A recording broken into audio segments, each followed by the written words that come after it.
The morning of August 16, 1945, dawned quiet over the Pacific island of Okinawa. The air hung thick with humidity and the smell of turned earth, soil that had been churned by explosions, tracked over by tank treads, and soaked with the rain of 3 monsoon seasons. Along the western shore, near the makeshift harbor at Naha, American engineers stood in clusters, their boots caked in red mud, staring at a problem that had no precedent in military history. Before them stretched thousands upon thousands of vehicles, jeeps with blown tires, Shermans with shattered tracks, half-tracks listing sideways in the muck, trucks with their engines seized, their flatbeds warped by salt spray and tropical rot. The war was over. Japan had surrendered. And now the United States military faced a question no empire had ever confronted on this scale: what do you do with the machinery of victory when victory itself is complete? In Washington, logisticians had proposed the obvious solution. Load the vehicles onto transport ships, sail them back to California,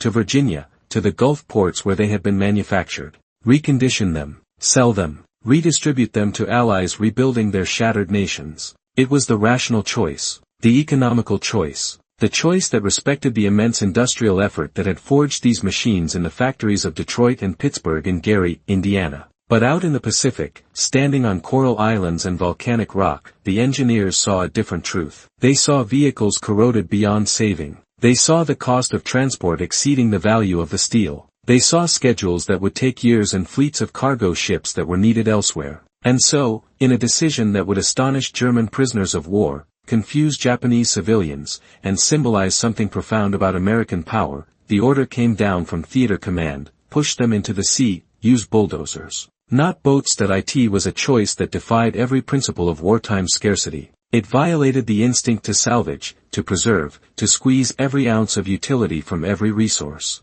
But it was quintessentially American. And in that choice, repeated across dozens of Pacific islands and European depots, lay a revelation about the nature of American might that no propaganda film, no victory parade, no diplomatic treaty could communicate as clearly. The United States had not merely won the war. It had won so decisively, produced so abundantly, that it could afford to discard the instruments of its triumph as casually as a man discards a worn-out pair of boots. To understand the shock this caused, one must first understand what the Axis powers believed about American industrial capacity before the war. In the summer of 1941, as Wehrmacht planners prepared for Operation Barbarossa, German intelligence assessments of American military production were cautiously optimistic. Optimistic, that is, for German prospects. Yes, America had factories. Yes, it had raw materials. But German analysts saw a nation still emerging from the Great Depression. A society divided by labor disputes and isolationist sentiment, a military that ranked 18th in the world in active manpower, smaller than Portugal's. They saw a country that produced automobiles and radios, not tanks and warplanes. They saw luxury, not lethality. Japanese military planners harbored similar assumptions. Admiral Yamamoto Isoroku, architect of the Pearl Harbor attack, had studied at Harvard and served as a naval attaché in Washington. He understood American industrial potential better than most of his colleagues. And yet even Yamamoto, in his private correspondence, expressed doubt that American society, soft, individualistic, obsessed with comfort, could sustain the collective sacrifice necessary for total war. He had seen Americans at football games and jazz clubs. He had watched them argue in Congress. He could not imagine them enduring the discipline and deprivation that characterized Japanese or German war efforts. He famously warned that Japan could run wild for 6 months to a year,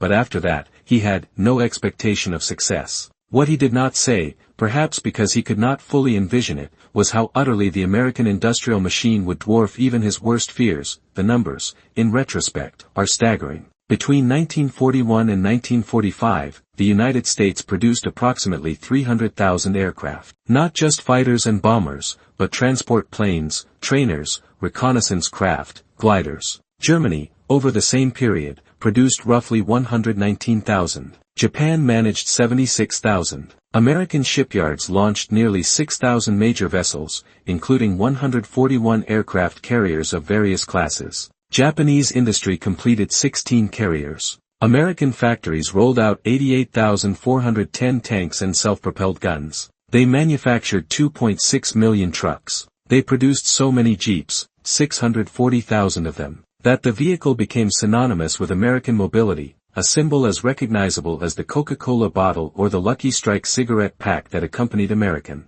forces across 6 continents. But production numbers alone do not capture the qualitative difference. German war production was a masterpiece of engineering precision constrained by scarcity. Every Panther tank was a work of craftsmanship, machined to exacting tolerances, complex and deadly. But complex meant difficult to repair. Precision meant vulnerability to supply disruptions. When a Panther broke down in the mud of the Eastern Front, it often stayed broken. American tanks, Shermans, in particular, were simpler, lighter, more reliable. They were designed not for individual superiority but for mass deployment and easy maintenance. They could be repaired by a mechanic with basic training and a toolbox. They could burn multiple fuel types. They were not the best tank on any battlefield, but they were good enough, and there were thousands of them. That was the American way. Overwhelming adequacy. And so, when the war ended, the United States found itself in possession of an embarrassment of riches. Islands across the Pacific had become open-air warehouses of military equipment.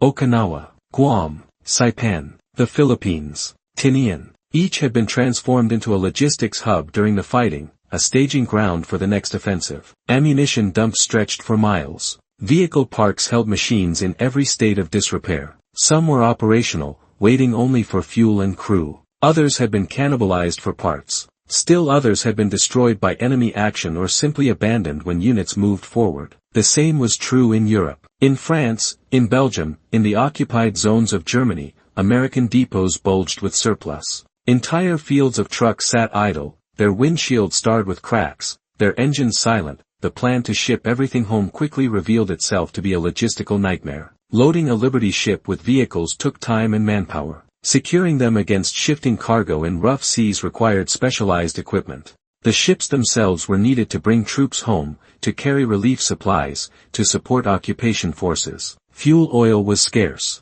Dock space was precious. And the vehicles themselves, after years of hard use in jungles and deserts, exposed to salt water and mud and the casual abuse of wartime expediency, were worth far less than their theoretical value suggested. A cost-benefit analysis, conducted by the Army Service Forces in late 1945, reached a conclusion that would have seemed insane to any nation that had endured wartime rationing. For many vehicles, particularly those that had been in the Pacific Theater for more than 18 months, the cost of transport exceeded the resale or scrap value of the equipment. A deuce-and-a-half truck, worn and corroded, might sell for $300 at auction stateside. Shipping it back cost $450. The math was simple and brutal, and so the bulldozers roared to life. On islands across the Pacific, American engineers organized what they called vehicle disposal operations. The term was bureaucratic, clinical. The reality was apocalyptic. Bulldozers, Caterpillar D8s,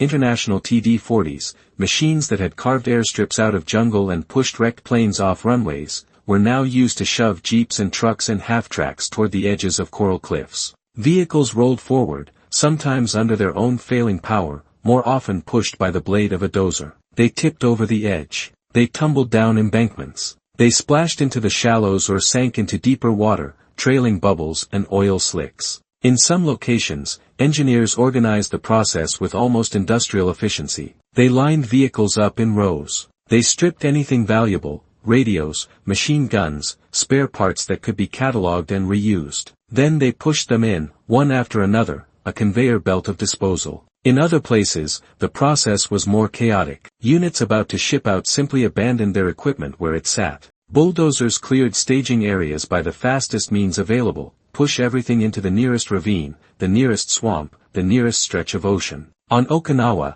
aerial photographs from late 1945 show the scars of this process. Long gouges in the earth where dozers scraped paths to the sea. Clusters of wrecks half-submerged in tidal zones, their frames twisted by impact, already beginning to rust. Beaches littered with debris, tires, engine blocks, shattered glass. To American servicemen, this was simply the endgame of a long campaign. They had seen so much destroyed, so much expended, that the disposal of worn-out trucks barely registered. To them, these vehicles were tools that had served their purpose. They had no sentimental value. They were not heirlooms to be cherished. They were disposable, like rations and empty shell casings. The war was over. They wanted to go home. If the army said push the trucks into the ocean, they pushed the trucks into the ocean. But to others, to German prisoners of war who witnessed these operations, to Japanese civilians emerging from caves and bomb shelters, to the handful of journalists and foreign observers who documented the scene, the spectacle was something else entirely. It was a demonstration of wealth beyond comprehension. It was waste elevated to the level of strategy. And it was terrifying. There is a recorded account, preserved in the archives of the U.S. Army Center of Military History, from a German POW held on Guam in late 1945. His name was Helmut Schreiber, a former Oberstleutnant in the Afrika Korps, captured in Tunisia in 1943 and eventually transferred to labor details in the Pacific. Schreiber had fought in North Africa, where German units scavenged British supply dumps and jury-rigged repairs on equipment that had no spare parts. He had seen Rommel's Afrika Korps run out of fuel, out of ammunition, out of hope. He had endured the grinding attrition of a war fought on a logistical knife's edge, and now, on Guam, he watched American engineers use bulldozers to push fully functional jeeps into the ocean. In his memoir, published decades later in Germany, Schreiber described the experience with a kind of stunned disbelief. "We could not understand it," he wrote. "We had been taught that the Americans were soft, that they lacked the will for sacrifice. But this was not soft. This was something we had no word for. They did not need these vehicles anymore, so they destroyed them. Not because they were broken, because they had too many. They could build faster than they could ship the old ones home. We had fought a war of scarcity. They had fought a war of abundance. And abundance, we learned, is its own kind of terror." Japanese accounts echo this sentiment. In the months following the surrender, as occupation forces moved through the home islands, American equipment became a fixture of daily life. Trucks rumbled through the streets of Tokyo and Osaka. Jeeps parked outside requisitioned buildings. And the Japanese, emerging from years of total mobilization and deprivation, saw in these machines a measure of the gulf that had separated the two war efforts. Japan had mobilized every resource. It had melted down temple bells for metal. It had rationed rice to starvation levels. It had sent children into factories and old men into militias. And still, it had not been enough. The Americans had not rationed gasoline for civilians until late in the war. They had not melted down their church bells. Their factories had produced weapons and consumer goods simultaneously. And now, with victory achieved, they threw away trucks the way a rich man throws away a worn suit. This was the psychological dimension of American material supremacy. It was not enough to defeat the enemy. The manner of victory mattered. The casual disposal of equipment that other nations would have treasured communicated a message more effectively than any bombing campaign. It said, "We have so much that we do not need to count the cost. We can afford to be wasteful. And if we can afford this, imagine what we could do if we truly tried." The bulldozer itself became a symbol in this narrative. It was not a glamorous machine. It did not inspire the awe of a B-29 Superfortress or the sleek menace of a P-51 Mustang. But in its blunt, utilitarian way, the bulldozer embodied the American approach to war. It was designed for construction, not destruction. It moved earth. It built things. But in the hands of American engineers, it became a weapon of a different sort. It carved airstrips out of the jungle. It cleared obstacles under fire. It buried enemy dead and American dead with equal efficiency. And now, in peace, it erased the remnants of war with the same mechanical indifference. The Caterpillar D8, in particular, became ubiquitous in the Pacific. It weighed 34 tons. It could push 27 tons of earth with each pass. Its diesel engine was loud enough to drown out the sound of distant artillery. Engineers loved it because it was nearly indestructible. It could run for days without maintenance. It could operate in mud, on sand, over coral. It did not care about conditions. It did what it was designed to do, and it did it until someone turned the engine off. In the final months of the war, and in the months immediately following surrender, the D8 took on a new role. It became the instrument of disposal. And in that role, it symbolized a larger truth about American industry. The United States had not won the war through superior tactics or individual heroism, though both mattered. It had won because it could outproduce, outship, and outlast any combination of enemies. It had built more planes than its enemies could shoot down. It had built more ships than its enemies could sink. And now, it was using the same industrial tools that had built runways and roads to erase the evidence of its own excess. There were attempts, of course, to salvage what could be saved. The military was not entirely indifferent to cost. High-value equipment, aircraft, tanks in good condition, specialized vehicles, was created and shipped home. Some surplus was sold to Allied nations. The French received trucks. The Chinese received weapons. the British received landing craft. But the sheer scale of American production meant that even generous allocations left vast quantities of material unaccounted for. And much of what remained was simply not worth the effort that in some cases, local populations were allowed to scavenge. On islands across the Pacific, civilians picked through abandoned American camps, collecting scrap metal, tires, jerry cans, anything that could be repurposed. Filipino civilians hauled away lumber from dismantled barracks. Okinawan farmers used discarded metal drums as water containers. For these people, the leavings of the American war machine represented a windfall, a sudden influx of material wealth that their own impoverished societies could never have produced. But even then, they could only take what they could carry. The rest went into the sea. The environmental consequences of this disposal were not considered at the time. In 1945, the concept of ecological damage from industrial waste was not part of military planning. The ocean was vast. It could absorb anything. Or so it seemed. Decades later, divers exploring the waters around former American bases would discover underwater graveyards of vehicles, their frames encrusted with coral, their metal skeletons providing habitat for fish and crustaceans. In a strange inversion, the detritus of war became the foundation for new ecosystems. Jeeps and trucks, pushed into the sea in 1945, became artificial reefs by the 1970s. Nature, indifferent to human symbolism,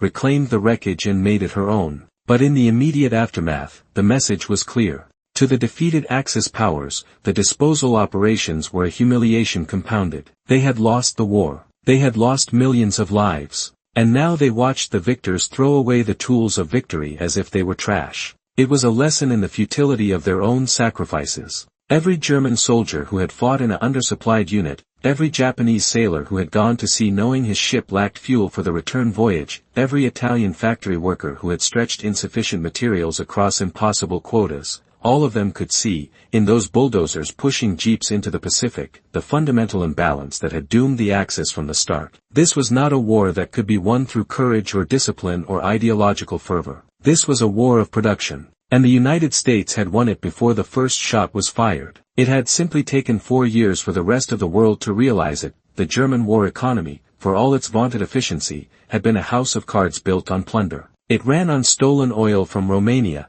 stolen food from Ukraine, stolen labor from occupied territories. When those sources were cut off, the machine ground to a halt. By 1944, German factories were producing weapons with slave labor, under constant aerial bombardment, with supply chains shattered by partisan attacks and Allied air raids. Quality collapsed. Production quotas became fantasies. The vaunted Tiger tanks and Panther tanks, marvels of engineering, could not be produced in sufficient numbers. And even when they were, they often lacked fuel to move or ammunition to fire. Japan's economy was even more fragile. An island nation with virtually no oil, insufficient steel production, and a population stretched to the breaking point, Japan had gambled everything on a short war. The attack on Pearl Harbor was predicated on the belief that America, shocked and demoralized, would negotiate a peace that left Japan dominant in Asia. But America did not negotiate. It mobilized. And once the American industrial machine spun up to full capacity, the outcome was never in doubt. By 1944, Japanese factories were producing aircraft with wooden components because aluminum was unavailable. Pilots flew suicide missions not because of fanatical devotion, but because there was no fuel to train them properly and no hope of conventional victory. The kamikaze was not a tactic of strength. It was an admission of desperation. And now, in the ruins of their empires, German and Japanese observers watched American bulldozers push trucks into the sea, and they understood. They had never had a chance. There is poetry in the image of the bulldozer, that most prosaic of machines, serving as the instrument of this revelation. The bulldozer does not argue. It does not negotiate. It simply pushes forward, inexorable, flattening obstacles, reshaping the landscape to suit human will. In this, it is the perfect metaphor for American power in the mid-20th century. Not elegant, not subtle, but overwhelming, capable of remaking the world through sheer material force, and the choice to use bulldozers instead of boats, to destroy rather than preserve, to dispose rather than salvage, was not merely practical. It was symbolic. It announced that the United States had entered a new era, one in which the old rules of scarcity no longer applied. In previous wars, in previous centuries, nations hoarded their resources. They counted every bullet, every loaf of bread, every horseshoe nail. They understood that war was a contest of endurance, and endurance required careful management of limited assets. But America, in 1945, demonstrated that it existed beyond those constraints. It could afford to be wasteful because it could always produce more. This was the birth of the American century, though no one called it that yet. This was the moment when the United States revealed itself not merely as a great power, but as a different kind of power, one whose strength lay not in territory or population or military tradition, but in industry, in factories that could be retooled in months, in supply chains that spanned oceans, in an economic system that, for all its flaws and inequalities, could generate wealth and material goods on a scale previously unimaginable. The irony, of course, is that this power was built on principles that the Axis powers had despised. Democracy, with its messy debates and inefficiencies. Capitalism, with its profit motives and competition. A culture that valued individualism and innovation over rigid hierarchy. The Nazis and the Japanese militarists had believed that authoritarian discipline would triumph over democratic chaos. They had been wrong. The chaos, it turned out, was a feature, not a bug. It allowed for rapid adaptation, for decentralized problem-solving, for 1,000 small innovations that, aggregated, became unstoppable. And so the bulldozers pushed the jeeps into the sea, and the era of American dominance began. Not with a treaty or a proclamation, but with the grinding of gears and the splash of metal hitting water. In the years that followed, the story of the disposal operations faded from public memory. It was not the kind of narrative that fit neatly into victory celebrations or memorial services. There were no heroes in this story, no battles won, no lives saved. It was a logistical footnote, a bureaucratic decision, a solution to a problem that most people never knew existed. But for those who witnessed it, the soldiers and engineers and prisoners of war and civilians, it remained a potent symbol. Some of those bulldozed vehicles remain where they were pushed, rusting in shallow waters, gradually being consumed by the sea. Others were eventually salvaged, decades later, by scrap merchants and historians and environmentalists documenting the legacy of the war. A few have been recovered and restored, put on display in museums. Their battered frames polished and their stories told to new generations. But most are gone, dissolved into the ocean, their steel returned to the earth from which it came, and yet, the lesson endures. The bulldozers over boats. The choice to destroy rather than preserve. It was a statement of abundance so profound that it bordered on arrogance. It said, "We have so much that we do not need to keep what we have used. We can always make more." And in that statement lay both the promise and the peril of American power. The promise of a nation that could, when necessary, mobilize resources on a scale that reshaped the world. The peril of a nation that, having tasted that power, might come to believe that there were no limits, no costs too great, no wastes too extravagant. The bulldozer,